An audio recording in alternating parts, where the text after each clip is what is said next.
Game Changer series of conversation is the brainchild of managing partners Mala Chawla and Amit Agarwal of Stanton Chase India. This series aims to explore the challenges business leaders face regarding diversity, equity and inclusion. The series also uncovers insights and strategies for fostering a more inclusive workplace. The goal is to inspire obtainable change that drives greater representation and integrity across various sectors.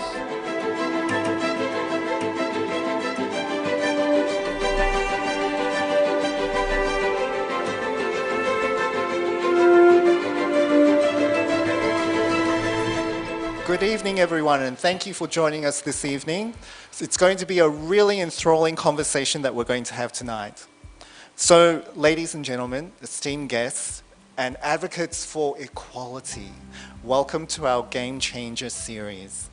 Today we have the privilege of having a convergence of journeys, two paths that have come, starting out in finance and ending up being the captains of industry.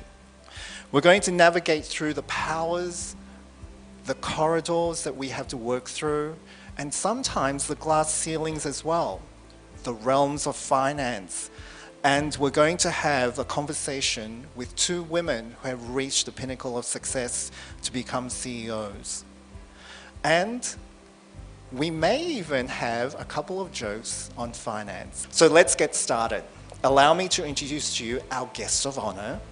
Today we have the distinct pleasure of welcoming two trailblazers in the world of business, two women who have shattered the glass ceiling and have the finesse of a ninja warrior. So let me introduce you to, first up, Ms. Vibha Padalkar, CEO of HDFC Life. With a chartered accounting background, Vibha has been steering her company towards success through a combination of grit, determination, and a sprinkle of that elusive CEO magic. And also joining us on stage tonight, we have Ms. Neetu Kashiramka, who is also a chartered accountant and the managing director of VIP Industries. Known for her sharp intellect and her ability to turn challenges into opportunities, Neetu is rewriting the script of success in the Indian business world. So together, these two powerhouses are going to share their insights, experience, as well as a few secrets of success. So sit back and get ready to be inspired as we delve into the minds of these two women who are redefining what it means to be the CEO in the 21st century. So I'd like to invite Neetu, as well as Vibha, to join me on stage and we'll get started.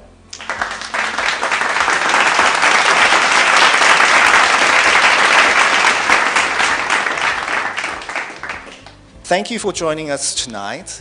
And what I'd like to do is, let's have a look at your journey right from the beginning, our childhood. So can I start with you, Neetu, and tell us, what was it like growing up in a traditional Indian family? Did your environment inspire you and prepare you for your professional career that you now have today? Tell us about your childhood. So I am from a conservative Marwadi family. So at 20, you just get married. That's the tradition. I'm talking about 94, when I finished my graduation. I was told that as soon as you finish, in fact, let me go a little back. As soon as I finished my 12th, I wanted to join a college, and I was told that if there is a girls' college, please go, otherwise no college. So to that extent, my family was conservative. And when I was giving my BCom exams, I was told that as soon as you finish exams, we'll start looking out for a boy and get you married. I said, no, it can't happen, because I always had an ambition to do something in my life. And that came to me when I was around 10 to 12 years of age. So we were two sisters and one brother. And I always saw that he used to get preference against us. So my granny used to give 1 rupee to him. Those days 1 rupee was a big one. and 25 paise to us. And I used to feel very sad. The second incident which I used to feel bad about was when we used to come from school, my mom used to feed, make a dish for him, and for me, she used to take khana le lo. And those small, small things actually made me, I used to feel very bad, and I decided that there'll be a time when my parents will be known by my name, and that's something which was in my heart from my childhood. And I think that's because of which I am here today. As I was telling you, I finished my graduation and then I was told that now Shadi. I said, no, please, I want to do CA. Give me 3 years. But my dad said, no, it can't be. By the time you finish your CA, you'll be 24, and then it will be very difficult to get a boy for you. Literally, I can tell you, I have begged, I have cried, I was on fasting for 7 days. I said, I will not eat unless you say yes. And yes, he said yes on the 7th day. And that's it. That's my childhood memory which I have. Thank you so much for sharing that. And that was very brave to try and get what you needed to do. So thank you. Vibha, what about your childhood? Was it any different? Yeah, it was on the other end of the spectrum. So you're right, Amit, to have got completely different backgrounds as kids. So my mother was in the IAS. In those days, 1964 batch. She was a trailblazer, and not just her, but even other aunts and so on, or even one generation prior to that. Maybe typical Maharashtrian family. They had careers outside home, or they certainly contributed and were known for something that they did, which is different from only being a mother or a daughter or a sister. So there was no question in my mind that I should not do something. At this, and also when I looked at role models, because of my mother, because of all these women, there were a lot of things that were automatic in terms of the question as to how does one balance this. There was no question about can I balance this, but it was just the nitty-gritties as to how do I go, what do I do first, what do I do second. That was number one. Number two, hats off to my father, who never distinguished between my brother and I in terms of preconceived notions on how should you treat, like Neetu mentioned, how should you treat your daughter versus your son. And that conditioning to our own sons is very important, of not distinguishing. There was nothing at all that he would not allow me to do that he would allow my brother to do. Not a single thing. In fact, he would push me and cajole me to go out there and do your own thing. So even more than my mother, I think it was the way my father brought me up to be fearless in a way. I think that was really the kernel of what I am today. That's wonderful. You have very supportive families and parents. That's wonderful. So let's dig a little bit deeper from the childhood perspective. Siblings play an important role in how we develop ourselves and how we communicate as well. We want to know what roles your siblings have played in your journey to where you are today. So maybe we start with you, Vibha. Yeah, I have a brother, and he's as techie as one can get. So I knew what I was not. So I think his contribution was, I was completely the opposite. I was very competitive. I still am with him. And so I wanted to do everything diametrically opposite. So if I come from a family of a lot of engineers, and so that is exactly what I did not want to do. And I was very boisterous, social creature while growing up in school, while he was again exactly the opposite to that. We still share as adults a very close bond, although we are diametrically opposite. I think just in terms of understanding, and I think the history that we have shared together, very supportive because there was a very, just a little bit more than 1 year's age gap between my brother and I. So we were almost like twinning most of the time. My mother often, until at least when we were till 10, stitched similar, out of the same. We used to have no ready-made clothes, but you got clothes stitched, so we wore the same pattern. So yeah, almost he feels like my twin because of the age gap was very little. And yeah, I think as different as can be, but still common bond. That's lovely. What about you, Neetu? So we were two sisters and one brother. I lost my brother quite early.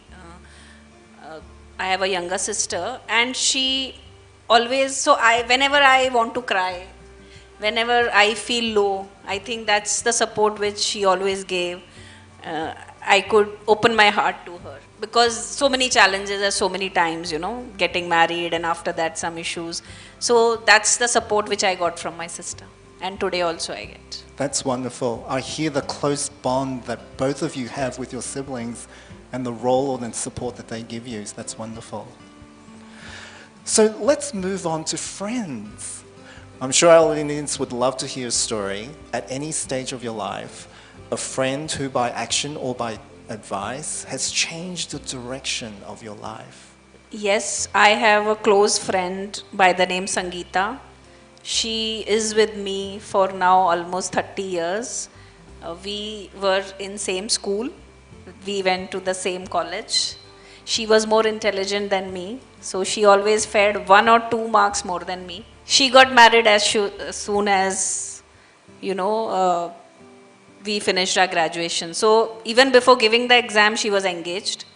We were from the same community, and she always wanted to do something in life. I think she is living her dream with me now. And she always kept saying that I could not do it, you please do it. And I think that kept me going, okay, so she is living her dream with me till today. And every time I reach one more step, she will come and hug me that she's so happy. So yes, so I always think that whatever I'm doing today, she is also one of the holder or an inspiration. That's wonderful. It's always wonderful to have somebody to inspire us and support us and cheer us on. What about you, Vibha? What friends have supported or influenced you? I don't have very many friends that I can call friends. It is lonely at the top when you're CFO first and then CEO, because it's difficult to open up and make those friendships without having some other angle to it. And maybe it is there or not, you're often worried about what you're saying, where you're seen and so on. Also, my definition of friends is that you don't necessarily have to meet very frequently, but you just know that the other person is there. And there in the audience is Supriya. I'm not counting her husband Ajit because he counts as a relative, but if I were to look at it, it's like she's my soul sister. When my son was born, right from I had passed out, and she's an anesthetist. I was a mess, I had passed out, and I think she was the first one who saw my son even before my husband was called in. And then I'd gone to Chennai because my parents were there at that time. Who came to receive me from the airport? It was her with Umesh. Who I was going through a difficult phase in my one of my careers, and who was there to pick up the pieces with me along with my husband? It was Supriya. And the list can go on. Who was there when his mother passed away? My mother-in-law passed away. It was her. And this is, I don't feel obligated at all. I'll do just the same with her. So I think it is that kind of support, unconditional, and that you're not just there for a good time. I think it's priceless.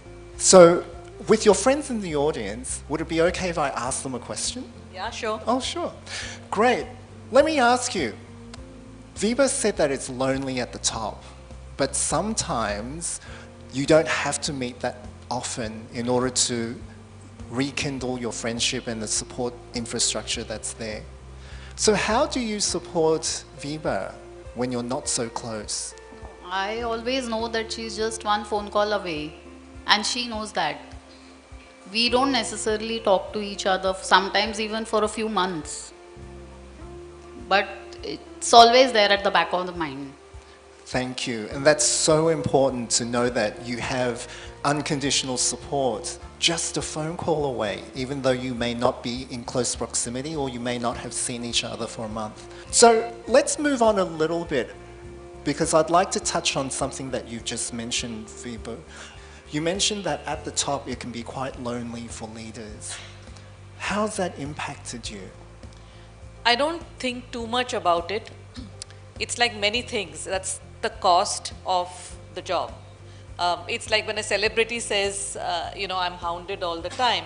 One is dying to be hounded, and then you say, I'm hounded all the time. You're dying to be the CEO, and then you say, I really can't let my guard down. That's all part and parcel. I don't overthink it. It is what it is, and one must snatch snippets of human connect wherever you can find it. For example, I have a fantastic executive assistant who is like a family member. And many other people other than my family who you connect with, and you know that this person will be there, for whatever, when you stumble, when you're down. Sometimes some of my older employees would ask me, ma'am, are you okay? Today you seemed a little bit off. Whether I am or not, but it's the concern that, that goes beyond just the role, or they're not really seeking anything by asking that question. So it's all those snippets of different human connections that you make of different levels of intensity. So how do you maintain an equilibrium of decorum versus human connect? So it's absolutely something that comes with the job, comes with the turf. And that's so great that you've come to a practical decision that it just comes with the job. What about you, Neetu? Has loneliness impacted you at the top? Actually, I totally agree and resonate with Vibha. I was just telling somebody just now that you are always lonely at the top. And the solution for me, which I have found out, is I have a person whom I call it as a sounding board, maybe a sounding board or a coach. And I do meet this person every 2 weeks just to talk, not a coach per se, but just to vent out, talk my problems, and make sure that I don't take all this into my heart, which affects me. That's lovely. So let's have a look at your chartered accounting careers. So it's one of the toughest professional courses to do anywhere in the world, not only just in India. So tell us what made you decide to pursue chartered accounting as a career? I would actually say that it was the cheapest course those days to do a chartered accountant. And that is how I chose. So I was from a lower middle class family, and I was searching what can I do best with least cost. And that's why I chose this professional career. In my case also, it was not a very well thought out profession. It was really by elimination. And this uncle of mine comes along, my dad's elder brother, who comes in a fancy car. Once I visited his office, and it was in those days, an air-conditioned office was a big deal. He seemed to have all the trappings. I saw the corporate trappings that he had, and I thought, this can't be hard, and look at the gains are fantastic. And that formed the kernel.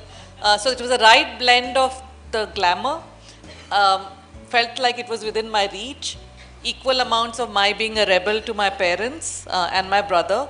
So I remember standing in the corner of my home in Chennai, with this inquisition happening with my parents, and the huge disappointment on their faces that I had the marks, but I had chosen to do, it was known as commerce in those days, and my just digging my heels in to say, yeah, this is the best thing, and this is what I want to do. So really it was a happy coincidence that it worked out well. I don't think I really knew a lot as to what I was getting into, frankly. That's great. So let's keep on going with the professional side, and we're going to ask a question about your boss. So as two successful professionals, do you both agree that your boss plays a big part of where you end up? I would agree with you, but in my case, there was not one person. Okay. But I'm one thing that works well for me is I observe very well in terms of traits that people have had or are exhibiting, and I'm very quick to imbibe that. So it's really an ecosystem of people that in my first organization, it was a multinational, and for me to very quickly pick up not just my technical skills, which were anyway there, but really the presentation skills, listening skills, communication, clarity in terms of what is it that we're trying to achieve. Those kind of skill sets I was able to imbibe very quickly. And I hopefully continue doing that. If you were to ask as to one reason for my success, is probably observation, at least in the corporate environment. I think my husband might disagree in the home, but in the corporate environment, how can I self-improve on that? I think that's more my style than looking up to one individual. That's lovely. Thank you. Neetu, how about you? Was there a boss that shaped or Yes, so influenced? I will say that my second job, which was at Jyoti Laboratories, where I spent 17 and a half years and reported to one person for 17 and a half years, Mr. Ullas Kamath. I actually owe my career to him. He's the man who actually gave me a new assignment every year. That also kept me going for 17 and a half years in one organization. Like at the age of 32, I spearheaded an IPO for Jyoti Laboratories. He came and he told me that you have to do this. I said, I only know that IPO means initial public offering. I don't know anything else. And then he said, don't worry. I know you will do it. I am there. If you make any mistake, I am there to support. And this person has given me chance to do everything which a finance professional can dream of. In this 17 and a half years, I have done 2 rounds of private equity, IPO, we did an acquisition, then change management. So everything which I thought I can do, I have done there. And this man always had faith in me. Also, he took me to all the meetings wherever he was going. And that was my big learning, how to deal with people. Being in a conservative Marwadi family, I was very conservative because I was not allowed to go out, meet people. And this helped me to develop myself, how to communicate, what to do, what not to talk. And I think that's a great big learning, and I owe everything to him. So the day I became the MD of VIP, the next day I took a flight and went to Bangalore. He was based out of Bangalore, to thank him. That's wonderful. And that's a good reflection on the important role that mentors play in how we develop and in how our careers shape. So it's a great opportunity here to also introduce the author of Metamorphosis, Dr. Akash. Welcome. So with the importance that the role that mentors play, how can our audience find a mentor to help them? Oh, that's the whole book. But anyway, let me get a little tangible. Digress a bit at first. At the outset, I would say that the choice of these 2 guests today is just outstanding. Thank you. And I'll tell you why for the audience. You have 2 classical templates, as you've judged already. And depending on what your temperament is, what your aptitude is, what your environment and circumstances have been, you can actually choose the path that each of these ladies is taking. Because it's, in a sense, charted out and it's possible. So what it does really for the audience is that present the entire spectrum, and your truth might lie somewhere in between. So in Neetu's case, there was an entire journey of deprivation as far as what is known as bedrock mentors, which are typically grandparents, parents, family, even siblings sometimes. And quite the converse with Vibha, because there was a father who was a bedrock mentor. Then there is something called a vocational mentor, which actually in Neetu's case became a bedrock mentor. So your nascent stage actually was that the beginning. That the rest was a prologue, a backstory that was not too pleasant. But let me tell you, her EI today, her EQ, is a result of that journey. The level of empathy Neetu has today is rare to find. So you gain from even adverse circumstances. And then of course, Supriya is a friendtor. So that's very interesting. So in Mr. Kamat's case, it applies. So they say that a good mentor hopes the mentee will go away. But a great mentor knows he will. So when that 2-hour interview happened, it was a given. He said, I'm preparing you for that day. And the more possessive ones latch on and sort of even hold back a career sometimes. And interestingly, there's another category which happens to all of us without we knowing, which is very subliminal. And that is Vibha's life. Observations. Which is a category called incidental mentors. You need not be even a persona to be an incidental mentor. A book, a trigger, a film line, observing traits. So her classical contribution of mentorship has been actually from incidental mentors in Vibha's case. And friendtors, obviously, great siblings become friendtors. Lonely at the top, but I do believe that, as she mentioned, the example of the EA, that's a friendtor.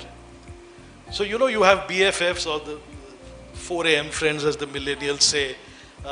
So your go-to person. So whether it's in the garb of a formal organizational structure as a colleague or someone else, like Supriya was a phone call away. She's actually classical of a friendtor.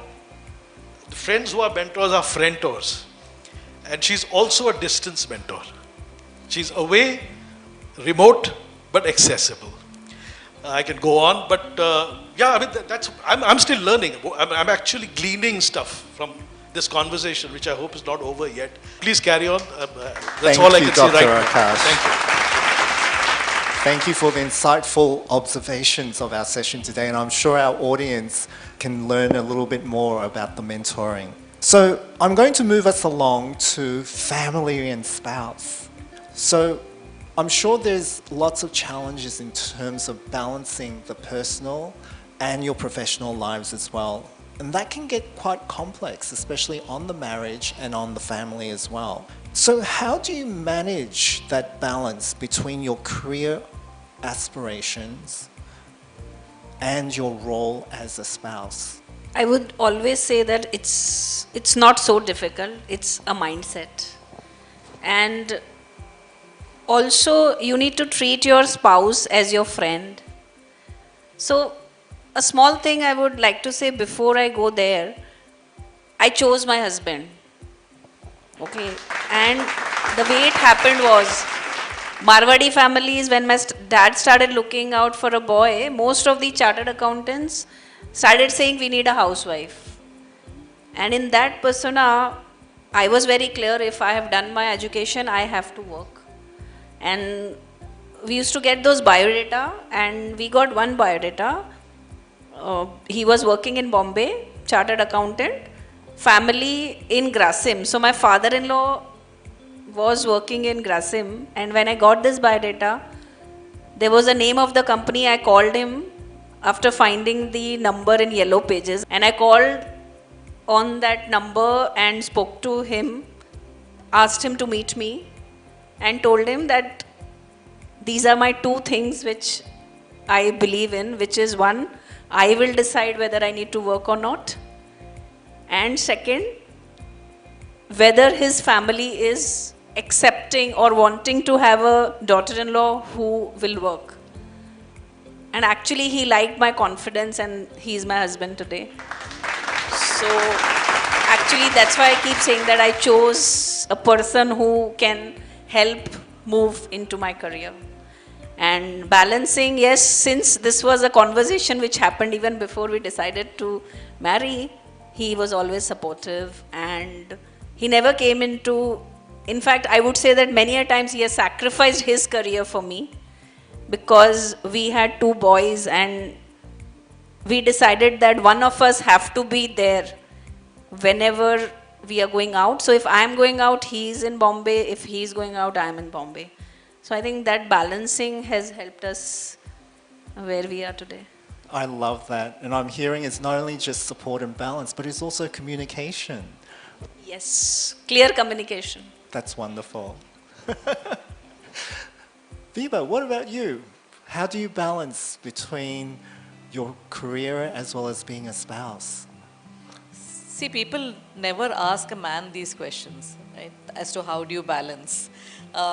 So part of it is in our part of it is in our minds, because we want this 120% perfection on everything. So that notion, unless one is a superwoman, which I'm not, you have to do jugaad. Jugaad is you have to wing it in some things. Some you prioritize. You pick the battles you want to fight, and those battles will vary depending on what stage of life you are at. You do need an extremely supportive, significant other. Without that, I think it gets very, very difficult, because if your closest ally is not really your ally, is not on your side. I think in my case, both my husband and our son believed that I was better off at work because I'll be a basket case at home, you know. In fact, after our holiday towards the end, when everyone's itching to start going back, you know, you just heave a sigh of relief that the holiday is over, you know, and mom's now in a very good place mentally. So I think the family fully understands. Other thing is guilt trip. Women are perpetually on a guilt trip. Either you're on a guilt trip when you're at work or at home, and you're just not comfortable. I can't say I'm out of that today completely, but the intensity has reduced because every Friday night, my husband is a very good cook and my son is an even better cook now. And so every Friday night, for years, when I've come back, I put my feet up, something's on the TV or watching something, and one of them is cooking, I have a glass of wine in my hand, and zero guilt. You know, so that zero guilt makes you, you know, it doesn't sap you in terms of energy levels, because otherwise, again, on the guilt trip. So I think that is important. And then extended family comes later. But if your closest ally isn't there to support you, then you're really sapped from inside, you know. And so I keep telling young girls that choose your partner wisely.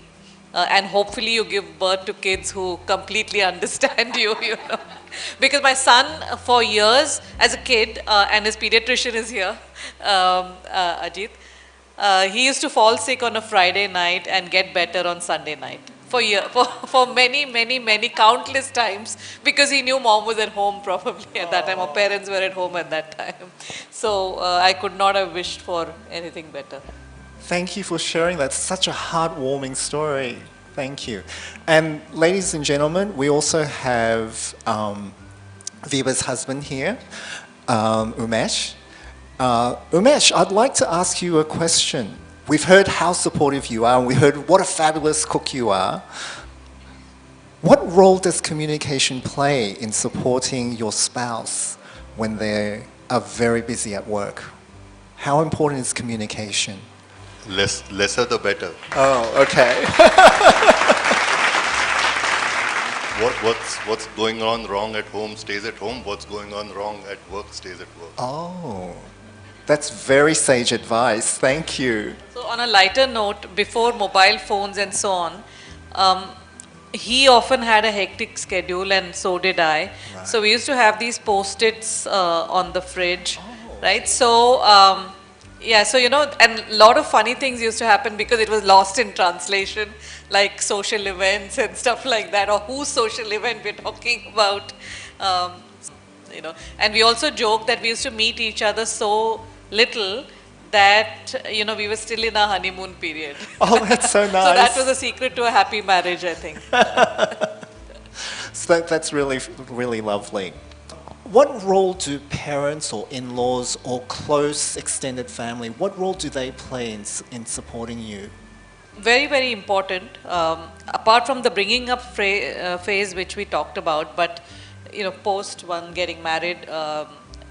Otherwise, I see with a lot of young girls in my organization, um, not having that support, and so it really again saps you down. You're always tentative to put your hand up for additional opportunities because you are in this tightrope walk, between in-laws and the husband and the kids, that you just say, I've just got too much, and this finely balanced equilibrium will go for a toss because the new opportunity means I have to travel or I have to do XYZ things, like perhaps work longer hours or go out of my comfort zone.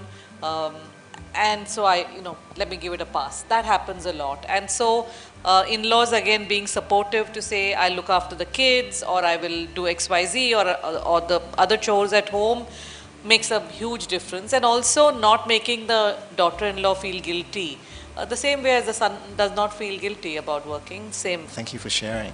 What about you, Neetu? What role do parents or in-laws or close family play? Yeah, a big role, I would say. And I was lucky enough to have my in-laws who were very progressive. The reason being they were staying in Grasim colony in Nagda for almost 20 years. And they have seen women growing. So I was actually, my first meeting with her, I was so happy to see that she advocates all women to work. And I think it helped me a lot.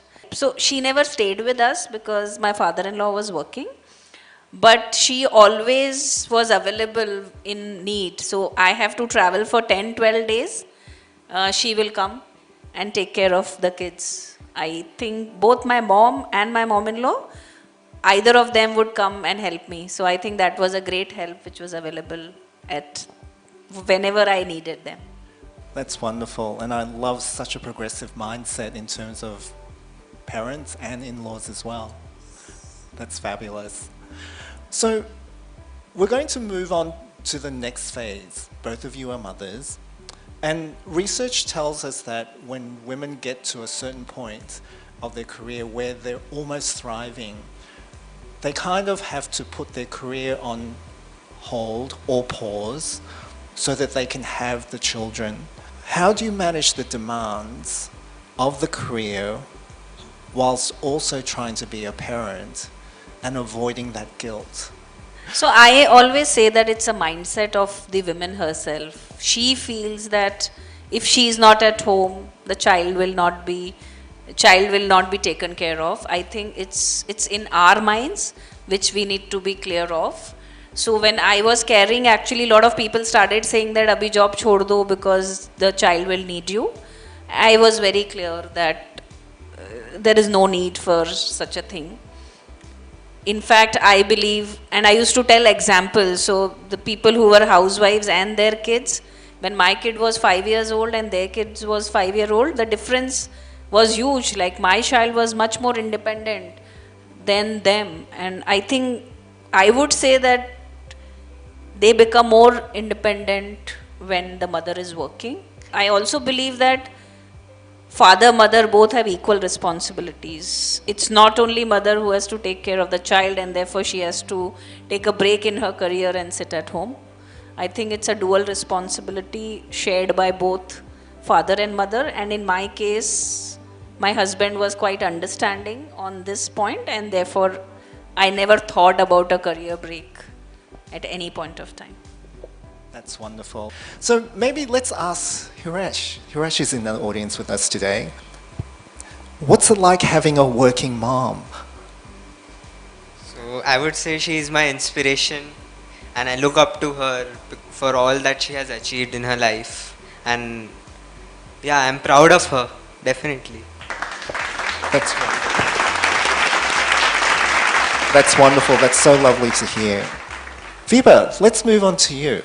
How do you balance your career and parenting?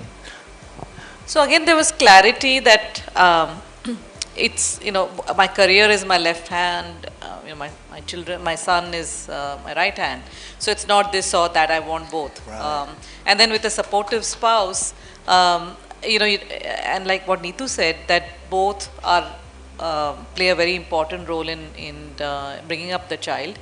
And there will be stress points in both careers, and someone takes a back seat, someone goes ahead and then takes a back seat, and so on. So you have to improvise as you go along. There's no magic button. Every day is a different set of issues, different challenges, and you do take other help in terms of bringing up. However, if there's this non-negotiable, then solutions come. If you keep dithering to say, should I give up, should I give up? And this point that Neetu also made, that we all feel unnecessarily guilty. We think we are the best to do every job to do with our kids. That is completely untrue. That's more an ego massage for us as a mother. Because often our nanny used to say that our son was the most well-behaved kid until the doorbell rang. You know, so the tantrums only began, they start only with the mother.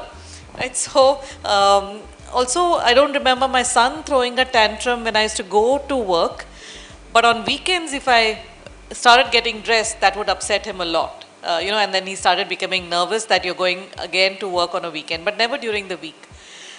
So all of these things settle down, and then the inflection point happens, like in the case of Harish, wherein the kids start seeing you as a differentiator in their lives from some of their other friends, to say, I'm proud of my mother. I'm proud that I could do a lot of these things much earlier than you know, some of my friends. I've been there, done it. I know my way around. I'm a lot more confident.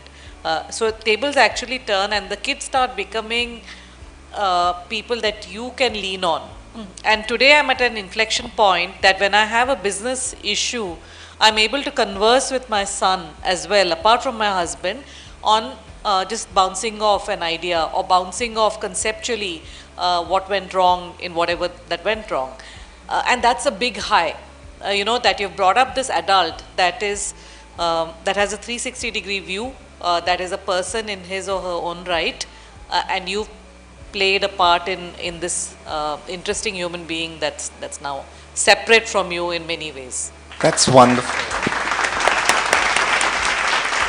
Okay, so I'm going to move us forward. And let's have a look at the finance side of your careers, because both of you came from finance backgrounds. And both of you became CFOs before you became the captains of your organization. Tell us how you got your CFO roles. What was the turning point in getting those roles? So this is one thing I had no doubt in my mind when I was standing in Chennai in the corner under this microscope, that I'm going to become a CFO. I had no doubt. For me, it was just when and not if. So it was not a big deal when that happened. Right. So it was almost a non-event. The funny thing was when I became the CFO and the whole, friends and family were applauding, it was my husband who said, "You are CEO material, not just CFO." And he said that at that time. That's lovely, and that's what we really call support. Wonderful. And I love your aspiration that CFO was always on the plan. That's terrific. What about you, Neetu? Actually, same as her, because if you are a chartered accountant and you have to grow in life, it's all about CFO, right? So that was an ambition always. In fact, my ambition was one step ahead. During some conversation, some people told me that you have a great business knack and you can become CEO. Don't confine yourself only to CFO. That's when I decided that my ambition has to be to become a CEO and not only CFO. So that was always in my mind. That's wonderful. So we're now going to move to your summit push. So sometimes that is in the mountain climbing sense. You've climbed the ladder. You've moved from a CXO cabin and you're now in what traditionally is called the CEO corner office. So I'm sure that there were lots of challenges, lots of scrutiny. There are people that are looking at not only your achievements to date, but how are you going to have higher achievements? What are some of the things that you can share with our audience tonight in terms of making those match winnings What are some of the takeaways in terms of that climb to that CEO corner office? So, things like board and shareholders, all of that was not a challenge at all, because as a CFO and I was an executive director, that was par for course. Right. Right. I think it sounds trivial, but perhaps it was a moment of introspection, was management style of a woman. If an incumbent CEO is as alpha male as you could get, and you have your style, which is non-alpha male, for example. I'm generalizing, but the whole organization, we have 30,000 people, is used to a certain style. So they don't move until you bark, for example. And me as a leader would use the barking very judiciously. So how do you get the organization to continue to be charged up, realign in the way that you see your vision of the organization, because the board is supportive and that's why you're there. Shareholders are supportive, but you need the organization to dance, right? And they're used to dancing to a very different tune. Do you emulate a male leader, or do you stay true to whatever has got you here to get you wherever you want to go to? And I had that a dilemma in my mind for nothing but a fraction of a second or a few hours at best. And I woke up on the first morning as a CEO with a very profound view that the board has known me for the last decade. The board has chosen me. So the style is not very different to whatever I had, and that's worked for me. I'm going to stick with my style. I'm going to stick with my instincts. I'm going to stick with what I think is going to work, because if I'm trying to be like someone else, then neither am I going to be as good as that person in that style or that approach, nor am I going to feel good about it, because that's not me, right? And that clarity worked very well, and then COVID happened. And then there's a lot of write-up on how women leaders of many governments did exceptionally well during COVID because of a right blend of EQ and IQ. And that was again a revelation that during COVID, my company did exceptionally well. For example, I had mental health counseling free, not only for the employee, not only for my 30,000 employee, but also their families. I had salary paid on 14th of March of 2020 because we saw COVID coming through, and people were very grateful, despite people saying, typical view would be, what if people quit? They would have taken the advance salary. They were just grateful that, they could buy their groceries and XY, because it was a very tough time that everyone, the whole world went through. Third, I put out to say not a single layoff, because you are just grappling to live, and you're also wondering, am I going to get laid off? Because there is no business happening. There was no business happening for the first 6 months. They're not going to buy insurance because they're still figuring out where to get their provisions for. They're not going to give appointments, right? So these sorts of things, which were just, what would I do for my family? Leaving aside the fact that the CFO part of it was so deeply, ingrained in me. But some of these things, we just had very low attrition after for quite some time. And people still talk about that era wherein we looked after them, as a family. Scripting your own rule book, the way you want to play it, not being afraid to admit, because women do that all the time, that I was wrong. Hey, let's, not being shy to wear your heart on your sleeve, to say, yeah, let's do XYZ things, let's have some fun. So I think that sort of a thing wherein more and more women leaders will just make it very normal for a leader to be of very different approaches to getting to the same answer. That's wonderful. And I think you raised such an important point in that, why emulate somebody else? Why can't I forge my own path? And that is so important for women. Neetu, what are your secrets to match winning innings? So I'm just 6.5 months into my new role. And why did I get this role? So let me start from there. So as a finance professional, I always thought that the CFO's role is not confined to controlling alone. I always believed in business partnering. I think that came as a very handy thing for me to take this position, because I always used to get into the business and try to solve. So work with the business to solve the problem was my DNA, and that helped me to reach here. So I was 4 years into this industry only, and I got this position. And yes, a lot of eyeballs. There were leadership team members who were part of VIP for 25 years. And I felt that they are all thinking that they will get this role. And when I got it, I could see in their eyes, yeah, what will you do? You are just 4 years into the luggage. I am 38 years old. 38 years experience in luggage industry. I had people with 25 years. They have not told anything, but I could see in their eyes. Okay, now how do I solve it? So I decided that one, I have to make them feel that I can add value to them and the organization. So that's what route I took. And today all of them are happily working with me and in my mission to transform this organization. At this juncture, when I got this organization, we are losing market share and we were growing 1/4 of what the competition is growing. Now, from 4% growth, I am at 20% growth in just 6 months.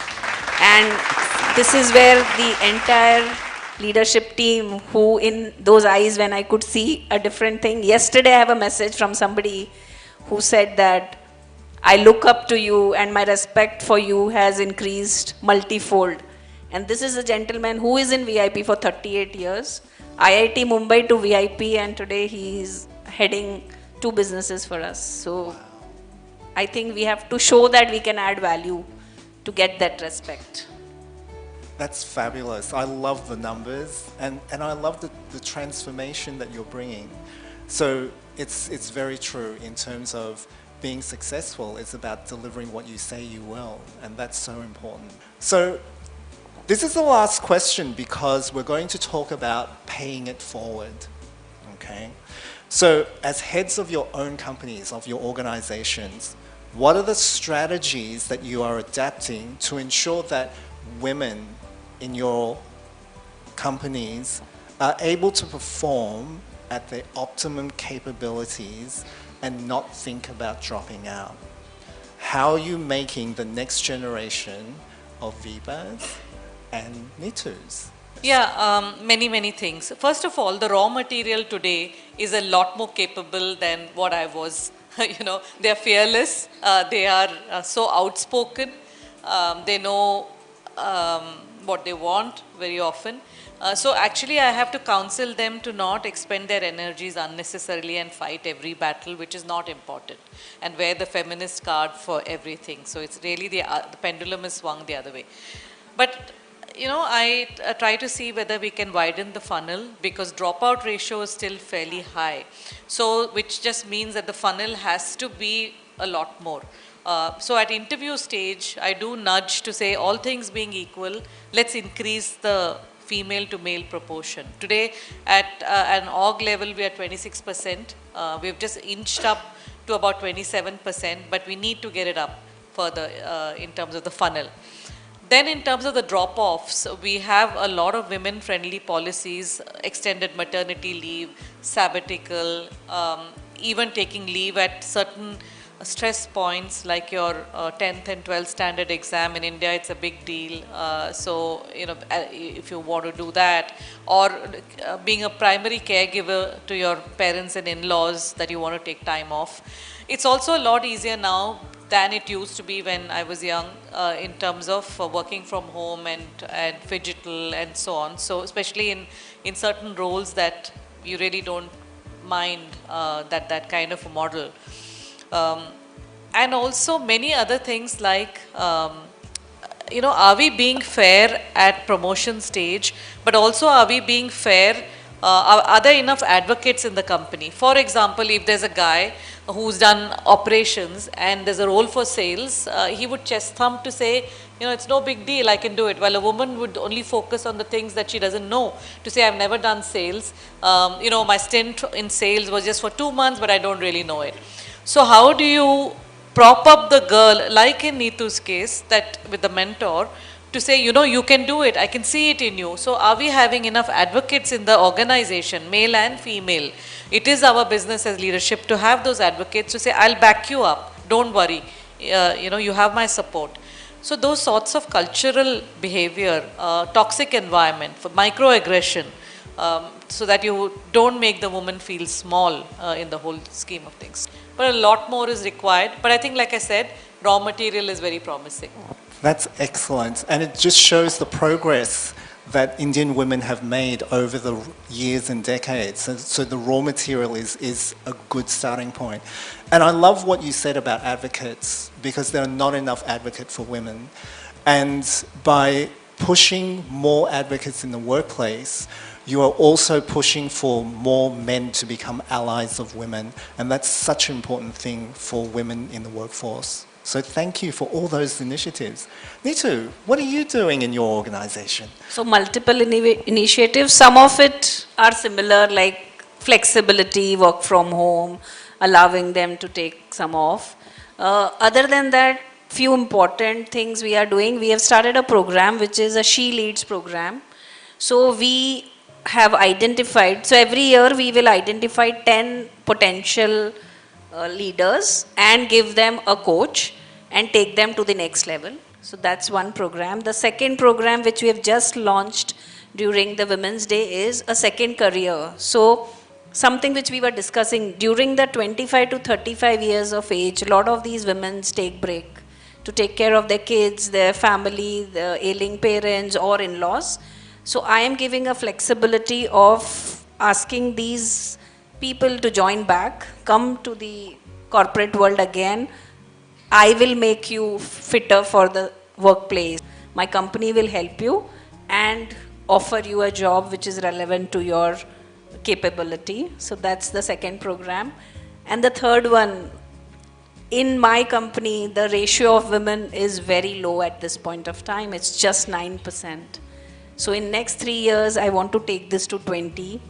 And the clear brief to our HR is, whenever you are offering biodatas to the leaders who want to hire, it has to be 50-50. 50% women and 50% men. Again, I'm not saying that discriminate, but give equal opportunities. And if a woman is fit, please offer a job. So that's few things which I'm doing. And I think that's something which is giving back to the society. That's lovely. Thank you, Neetu. Both of you ladies are so inspirational. Thank you for being here with us tonight. With that, ladies and gentlemen, that is the end of our formal questions and conversation with our two inspirable, esteemed guests. What I'd like to now do is, I'm sure our audience has lots and lots of questions. So let's open it up to our audience. We have roving microphones around, so if I could ask you to put up your hand so that we can get a microphone to you, and we'll see if we can get our lovely ladies here to answer your questions. Thank you so much, Neetu and Vibha. The stories as part of your journey were totally relatable, so thank you for keeping us engaged. My questions for Vibha. Vibha, during your transition from the CFO to becoming the CEO in an ever-demanding financial services industry, how did you personally, cope up, manage the ebb and flow of career opportunities while balancing and honoring your personal commitment? How does one uplift oneself and not slow down and quit? Again, you live for the day. There is no, rule book as such or a playbook. It is tough. You go through hell. I went through hell. I used to grind my teeth at night. He knows I had to seek, I had to wear the dentures because I was just overthinking and my brain was just not slowing down. But that too passes because you can't live in this hyperactivity. Something has to give way. I took up meditation quite a bit and that helped. I should be doing more of it, but at that phase it was essential because, like I said, something has to be done because you're not able to switch off. Just the demands of a new job and your realization that the buck for this large or any organization stops with you, that realization, because till then there's always someone else who you look up to and who you can pass it on to. A lot of people issues as well. You start getting involved very personally into decisions, which till then, at least as a CFO, you were somewhat one step removed, because your job was to look at how you can manage the finances. But now, as the mother and father of the organization, you start getting very personally involved in decisions at a people level. That was also a big new thing for me. Not that people were new, but the fact that it rested with me. So I think it does, I think a 6-9 month period of transition one has to give oneself. It all comes together, but it does take an entire transition when you finally make it to the top. Thank you for the great experience sharing. As CFOs and now CEOs, if you had the opportunity to implement something like a paternity leave for 6 months, asking men to contribute equally in their home duties and child care, would you implement it, and would men face the same consequences of coming back to work, where you need to have a program of, hey, restart your career? Would you do that? I think not 6 months, because the woman has to take a lot of toll on her body, right? And therefore she needs some rest, which I don't think men needs. So I'm not an advocate of a 6 months paternity leave. 3 months, a shorter period, let's say. Yeah, a shorter period. And I don't think for men anybody is asking that you have to be relevant and then come back. That's a different thing, which actually it is a societal nuisance that it's only asked for a woman and not for a man. Hi, I'm Dr. Juhi Rai, and Vibha, my question is for you.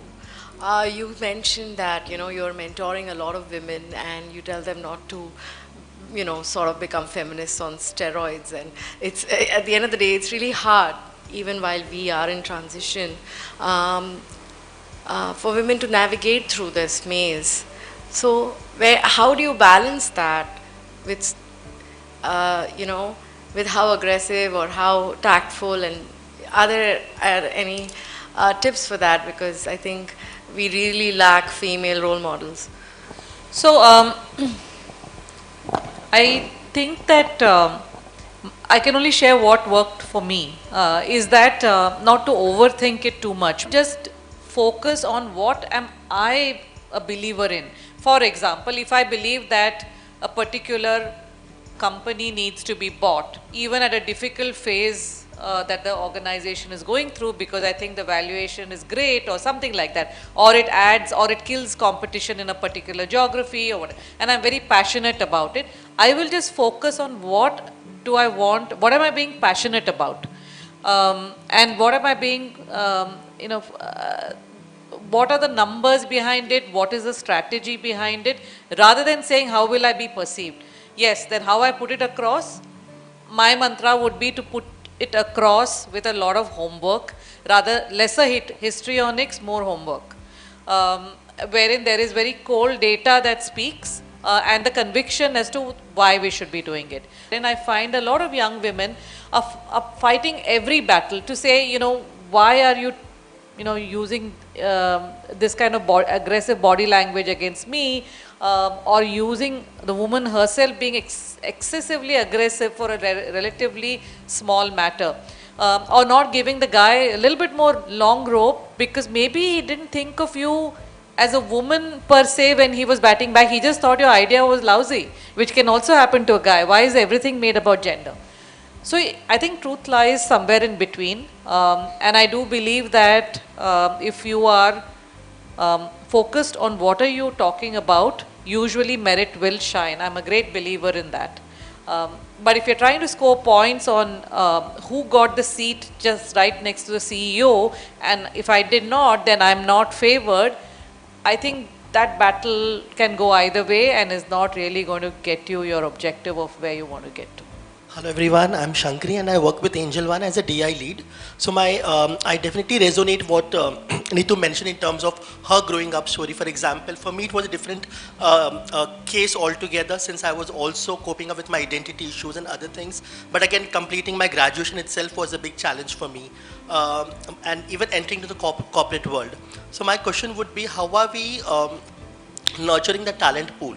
I mean, definitely meritocracy is one of the big elephant in the room if we talk about, right? So how are we creating that equitable opportunities and how can we overcome this obstacle? For example, even now when I speak to my TA team, of course, like Angel One has a fantastic record in terms of we have a 36% of women ratio. But if you ask me in terms of, okay, the top leadership roles, definitely it's not that, the picture is not that great. So whenever I talk about, okay, let's increase diversity, so my TA team would say talent pool is less itself. Where can we bring that? So in terms of how do we create that equitable opportunities when we talk about all these things, yeah. I think as I said that we have to offer 50-50 CVs to the recruiter. The same thing goes along with, so we go to a lot of B schools to hire, during every year. And that time also I make it a point that at least let's have 50-50, 50 men and 50 women. Because today in all the schools, this ratio is there because that many, so that's the population break also 50-50. And therefore you should start creating that pool. And I understand by the time it reach ups, it reduces. But the good part in my organization is that we have more at the top. Like our vice president is a woman, so we have in fact 33% women in the board, which is a great thing. So we definitely advocate and have more pipeline. Hi, I just wanted to get both your perspectives on, as young women who are entering the workforce, on how to balance the career clock and the biological clock, and if this question is still relevant. I would say it's not relevant. We have to deal with this as we move. And so this is what, as an individual or as a woman, we are only creating this discrimination. I think we should not. And every human body is different. You can take sick leave, right? If you are having all those issues. So I won't say that because I'm a woman and because of this I need to be taken care of differently. And to add to that, I think Murphy's Law works wherein the best opportunities, at least in my case, come when it is most inconvenient. And Neetu is saying actually, so the point is it will never be a right time. Yeah. The woman will always think, let me just, let my son or daughter become, 2-3 years old, play school, and then life will be perfect. Something else happens. And all the opportunities will come when it's most inconvenient, but life will show you a way. And I think that's a really good point, and I agree with both of you ladies. Earlier, Vibha, you mentioned about raw materials. So technology has changed, right? And women now have more options. And I totally agree with Neetu. It shouldn't factor into it because women have choices now. So if you choose to pursue your career for whatever reason, and I totally agree with Neetu, every person has a different story. So there's no one path for all women. Everyone has their own path. But just avail yourself with all your options. I would just like to add by saying that please do not underestimate yourself. I think that's the critical mistake which most of the women do. They don't know their worth. They don't know don't know themselves. So please do not underestimate yourself. And always think that you are the best. I think you will, 50% of the battle will be won. Lovely. So let's give them a round of applause. Very enriching. I found just such an amazing session. And you can actually ask the audience about it. They was totally invested. And my compliments to the choice of the two guests today because they covered the entire spectrum as an example of what a woman's journey in corporate India can be. Women who grow from the bottom to the top have a lot of common between them as well as not. So the two ladies who spoke today were on two opposite spectrums, and that was amazing. And what was also very resonating was that there were certain parts of their life stories which I could resonate with, whether it was from a very conservative background or from a very liberal background, but there were many stories, many experiences that I think were common, and it was very inspiring to hear them. We should stop counting our achievements in 6 months or 1 year or 2 years time. We have to be at it, and things will find ways. Like if you are at it, things will work around for you. As a CHRO, I think it is a big awareness and learning and knowledge session for me to be sensitive about such things. This event gave us all an insight into extreme personalities. One which was brought up on a conservative family, one which had very advanced thoughts, right? One was very supportive, one was restrictive. So it showed us that even whatever be the family circumstances, whatever be your environment, if you decide that you want to reach to a particular spot, you will do it. I really liked the way it was conducted, in the sense we could flow with the conversation, and each one of us could relate a part of the conversation with our journey so far. And it really brought out the challenges which I think all women face. It was engaging to hear their stories, their journey. At many points in time, as a woman, when you want to step back in your career, you want to look up to these role models who then motivate you further to keep it going. It was like two stalwarts talking, and hearing them, it's very inspiring, and definitely like some of the messages they have delivered in terms of increasing the funnel. I think that's really a key point. Otherwise, things would drop, things would narrow down, but I think we can try by increasing the funnel in terms of creating those opportunities for diverse communities, be it women, be it trans people. So I think that will help in terms to overcome our obstacle. Session was really powerful, and got to know the perspective of the top leaders from the female fraternity. When I spoke to both the leaders in person also, I realized that the most important thing for women is to give themselves the permission to rise and shine and not get into self-doubt. And also another reason was to follow their own leadership styles and not try to imitate or copy anyone else who has left their footprints. So we need to create our own scripts of leadership. You don't have to be on a guilt trip all the time when you are playing different roles in your life of being a mother, being a wife, being a boss at the office. So what you need to understand is that win each day slowly and steadily. And I think the second best piece of this is that there is no book written. You write your own book, which gives you a lot of empowerment as a woman leader, and which inspires others also, that there is no right or wrong. You will have to make it on your own. Take one step at a time and see how it goes. Don't sprint. This is a marathon, so your goal should be to achieve the 42 kilometers and not win the race. So, and you have your own race. Keep running at your pace. Each of us as audience has, we have some or the other takeaway, and we will find ourselves somewhere in the spectrum. It was nice to be celebrating 25 years of Stanton Chase India, because Stanton Chase has been a leadership, the poster boy of leadership in India. I am really thankful to Stanton Chase and participating here, and really learning a lot. Thank you so much, Stanton Chase, for organizing this kind of event. I'm just very satisfied with